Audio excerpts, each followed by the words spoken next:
Yan. Hello mga ka-troopers, mga ka-friends team, mga ka-cafeteria dyan, mga beavers lakerots, mga gigalas, mga chinitas. Welcome again to my lively cooking vlog. Ayan. Ating luluto ngayon ay ang pork chop steak. Ayan. Minarinade na natin ang pork chop. Tap. Ayan, nakamarinade na siya. Then after sa marination, siguro 30 minutes para ma-absorb niyang ganyan, no? Ayan. Yun ang pinaka-shortest. Pero halimbawa, hindi pa naman kailangan na kumain na kaagad. So, 1 hour. Good for marination na. Then, after the marination, magpainit ka na ng cooking oil. Pagkainit ng cooking oil, lalagay mo na yung pork chop. Ayan, ganyan. Then, titingnan mo na siya. Kasi nga pork steak siya, so huwag kailangan masyadong matigas. So, babantayan mo siya.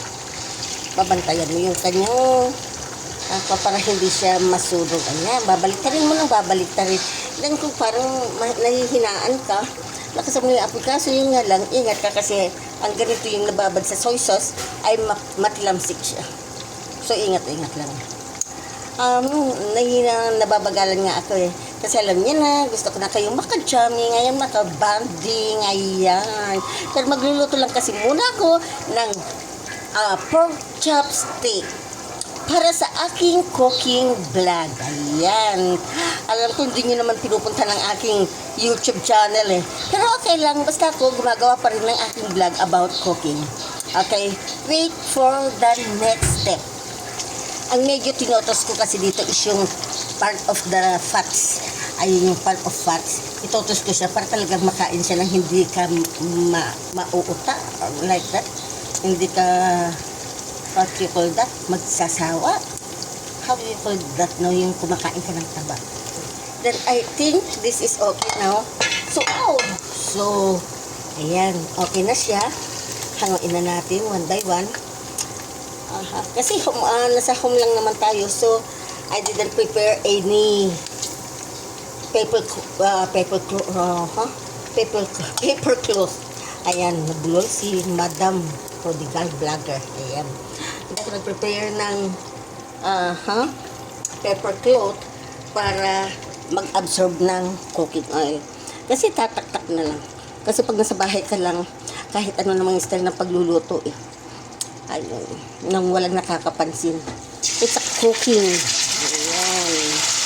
Ayan. Tingnan natin yung isa. Ayan. Then, lagyan natin ulit. Ayan. Then, another one. Ayan. Sa tingin ko po itong portion na ito is pwede ang apat. So, kung hindi pantay yung pagkakahiwa ko, talagyan ko siya ng maliit. Ayan. Ito malaki ata ito.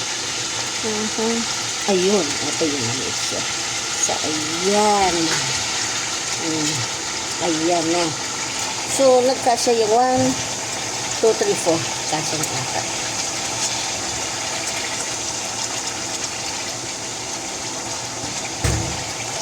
Ayan guys.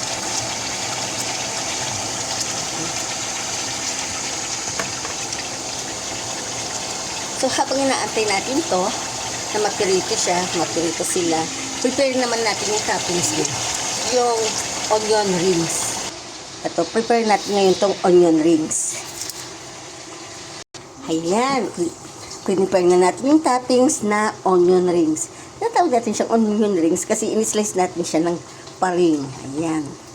Paring yung ginawa natin. So, pagkatapos na mapirito, ito na ang sasama natin. Yan. Last 2 pieces na lang. Titira. Para matapos ko na lutuin ang aking pork chop steak. Then after this, pag maluto na itong last piece na to, babawasan natin ang mantika. Ayan. Kasi super dami.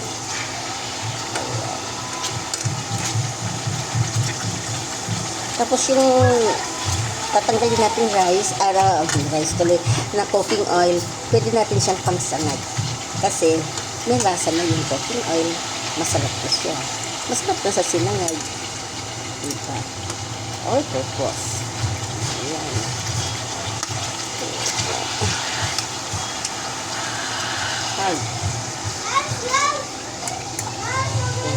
marinate natin. So, maybe 5 minutes. Luto na yan. Then, ilalagay na natin yung onion rings.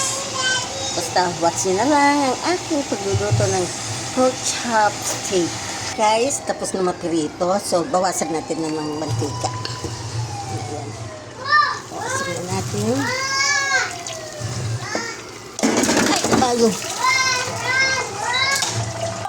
Nakita nyo guys, na aksidente na yung aking kawali.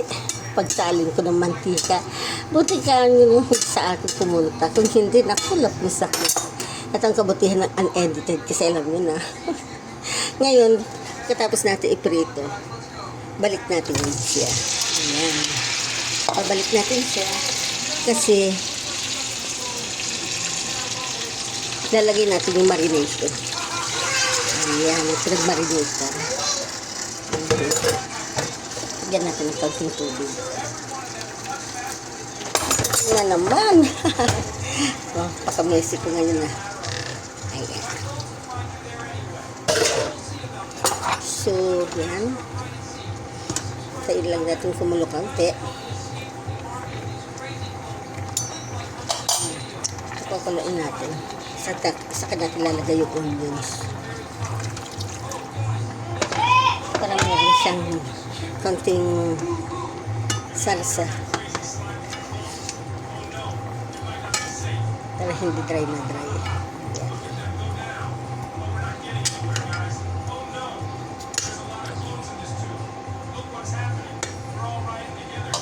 Yan.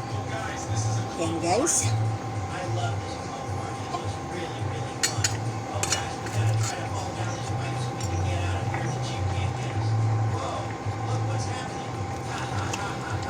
Kailangan natin siyang mag-boil. Yan. Kumukulo na siya. Kumukulo na siya guys. Now, lalagyan na natin yung ating onion ring.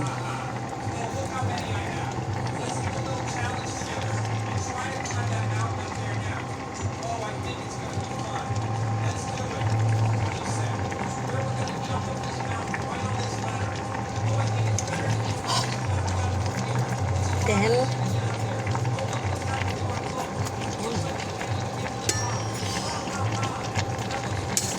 fix natin para pumayog yun nasa ibabaw para maka-absorb din siya ng sauce niya. Okay.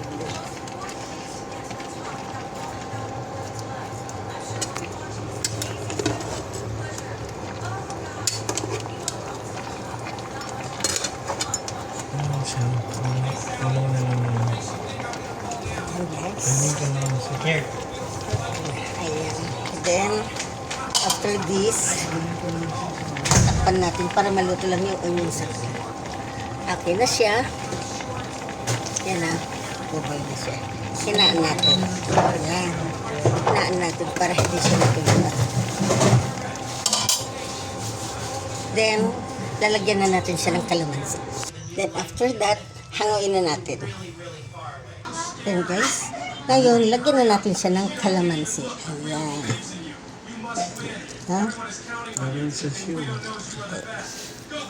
Ganyan.